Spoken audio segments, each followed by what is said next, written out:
চলেন আমার ইউটিউব বন্ধুগণ বান্ধবীগণ, চলেন আজকে আপনাদেরকে শিখাবো নষ্ট হয়ে যাওয়া দুধ দিয়ে কিভাবে মিষ্টি বানাতে হয়। গরম গরম মিষ্টি কিন্তু খুবই মজা। তো এই তো আমি গরম গরম মিষ্টি বানিয়ে নিলাম, আর ছোট ছোট কুলি পিঠা বানিয়ে দুধে জাল করব, রস কুলি পিঠা বানাবো।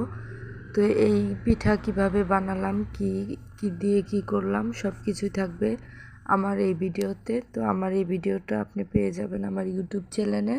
অবশ্যই আমার ইউটিউব চ্যানেলটা দেখে আসবেন, ঘুরে আসবেন, ইউটিউব চ্যানেলটা সাবস্ক্রাইব করে আসবেন। তো এই তো নষ্ট হয়ে যাওয়া দুধ দিয়ে আমি কিন্তু আজকে এই সুন্দর মিষ্টিটা বানিয়েছি। গরম গরম ধোয়া ওঠা মিষ্টি কিন্তু খুবই টেস্ট।